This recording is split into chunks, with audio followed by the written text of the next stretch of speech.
சுதந்திர இந்தியாவுடைய 76 ஆண்டுகள்ல உங்கள் சமூகத்திலிருந்து இன்னும் ஒருவர் கூட இந்த இந்திய தேசம் மிகப்பெரிய சுதந்திர தேசம்மா, மிகப்பெரிய ஜனநாயக நாடுமா பேச்சுக்கு, அந்த ஜனநாயக நாட்டுல உங்கள் சமூகத்திலிருந்து இன்னும் ஒருவர் கூட மாநிலங்களவை எம்பி ஆகல. தெரியுமா? பாராளுமன்றத்துல 2 அவைகள் இருக்கிறது, மக்களவை ஒண்ணு, மாநிலங்களவை ஒண்ணு.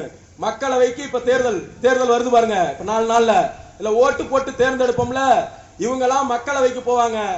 எம்எல்ஏ கூட வெயிட்டேஜ் அடிப்படையில எம்எல்ஏக்கெல்லாம் ஓட்டு போட்டு தேர்ந்தெடுப்பாங்கல்ல, அவங்க எல்லாம் மாநிலங்களவைக்கு போவாங்க. இந்த மாநிலங்களவை எம்பியா இந்த சமுதாயத்தில இருந்து இன்னும் ஒருத்தர் கூட நாடாளுமன்ற மண்ணை மிதிக்கல. என் அன்பார்ந்தவர்களே, இது மிகப்பெரிய அநீதி. இந்த அநீதிக்கு எதிராக போராடுவது யார்? யார் போராட முடியும்? தமிழர் தேசம். இதை இந்த அநீதியை உணர்ந்தவர் தான் போராட முடியும்.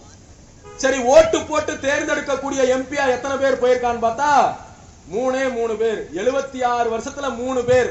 17 நாடாளுமன்ற தேர்தல் நடந்து முடிஞ்சிருச்சு. ஒரு தேர்தலுக்கு ஒருத்தன் போயிருந்தாலும் 17 எம்பி போயிருக்கணும் இந்த சமுதாயத்தில இருந்து. ஆனா இது நாள் வரை 3 எம்பி தான் போயிருக்காங்க. ஆனா முக்குளத்தோர்கள் 83 பேர் எம்பி ஆயிருக்காங்க, நாடார்கள் 50 பேர் எம்பி ஆயிருக்காங்க, வன்னியர்கள் 76 பேர் எம்பி ஆயிருக்காங்க. முத்தரையர்கள் மட்டும், இன்னும் சொல்ல போனா இசை வேளாளர்னு ஒரு சாதி இருக்கு தெரியுமா? யாருக்காக தெரியுமா? இங்க இசை வேளாளர்னு ஒரு சாதி தெரியுமா? தெரியாதா? ஐயா முதல்வர் ஸ்டாலின் இருக்காருல, அவருடைய சாதியை நம்ம தவறா சொல்ல. அந்த சாதியில இருந்து கூட 11 பேர் எம்பி ஆயிருக்காங்க. சிவகங்கை மாவட்டத்திலே வாழக்கூடிய செட்டியார் சமூகத்துல கூட 18 பேர் எம்பியா போயிருக்காங்க. ஆனா இந்த சமூகத்திலிருந்து 3 பேர் தான் எம்பி ஆகி போயிருக்காங்க. அப்ப இந்த சமூக அநீதியை பற்றி பேசுகின்ற தலையாய பொறுப்பும் கடமையும் தமிழர் தேசத்துக்கிட்ட தான் இருக்கு. அதனால பேசுறோம். நாம இப்ப என்னத்தை பேச, இடப்பங்கீடுங்கிற தலைப்புல என்ன பேச வந்திருக்கோம் சொன்னா, அரசாங்கத்துல வேலைக்கு ஆள் எடுக்கிறியா நீ 100 பேரை அரசாங்க வேலைக்கு ஆள் எடுத்தேன்னு சொன்னா என் ஆள் 10 பேர் வரணும். 10% இடஒதுக்கீடு. இது நியாயமான கோரிக்கையா இல்லையா? தாய்மார்களே நீங்க சொல்லுங்க. அரசாங்கத்துக்கு வேலைக்கு ஆள் எடுத்தா 100 பேரை எடுத்தா 10 பேர் நம்மால் வரணும்னு கேட்கறது ஏதாவது வன்முறையான கோரிக்கையா? இல்ல நியாயத்துக்கும் நீதிக்கும் புறம்பானதா? இல்ல இந்த நியாயமான கோரிக்கை தான் எல்லா இடத்துலயும் பேசுறோம். நீ கல்வி நிலையங்கள்ல, இங்க ராமநாதபுரம் மாவட்டத்துல ஒரு அரசு கல்லூரி இருக்குன்னா அந்த கல்லூரியில 100 பேரை மாணவர் சேர்க்கை நடத்தினா என்னுடைய பிள்ளைகள் அங்க 10 பேர் படிக்கணும்னு கேட்கிறோம். இது சமூக அநீதியா? இதை கேட்டுதான் எல்லா இடத்துலயும் ஆர்ப்பாட்டம், போராட்டம். அப்ப அதற்கு என்ன செய்யணும் அரசாங்கம்?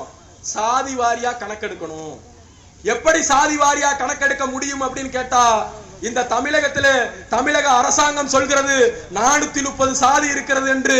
ஆனால் நாங்கள் சொல்கிறோம் வெறும் 130 சாதி தான் இருக்கு. முறையாக கணக்கெடுப்பு நடத்தினால் சாதிகளே வெறும் 130 தான் இருக்கிறது.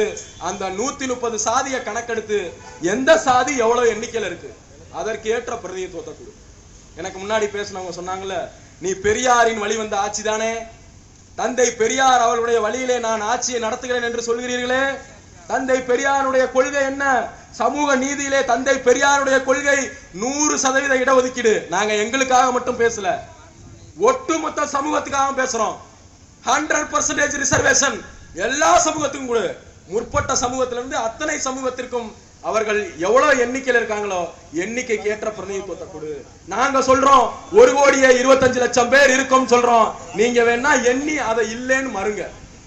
நாங்க 50 லட்சம் தான் இருக்கோம், 60 லட்சம் தான் இருக்கோம், 20 லட்சம் தான் இருக்கணும் மறுத்து சொல்லுங்க. இந்த கோரிக்கையை வலியுறுத்தி தாங்க நம்மளுடைய இந்த பொதுக்கூட்டம். இதற்கு தலைவர் அறிவிப்பார். சட்டமன்ற தேர்தல் வரும்போதோ ஏதோ ஒரு நேரத்துல நம்ம தமிழகம் முழுவதும் ஆர்ப்பாட்டம், தமிழகம் முழுவதும் சாலை மறியல் என்று அறைகூவல் விடுத்தால் இங்க ராமநாதபுரம் எந்த பஸ்ஸும் ஓடக்கூடாது, எந்த லாரியும் ஓடக்கூடாது, எதுவுமே போகக்கூடாது. போராட்டம்னா ஒரு நாள் போராட்டம் அது மாதிரி இருக்கணும். அதற்கு முன்னாடி எதுக்காக அந்த போராட்டம் சொல்றதுக்கு தான் இந்த கூட்டம். என் அன்பார்ந்தவர்களே, இதுவரை பேசியதெல்லாம் உள்வாங்கி இருப்பீர்கள். இதை உள்வாங்கி கொண்டு இந்த சமூகத்திற்கு இழைக்கப்பட்ட அநீதியை துடைத்து எரிய வேண்டும் என்று சொன்னால் ஒரே ஒரு வழிதான் இருக்கிறது.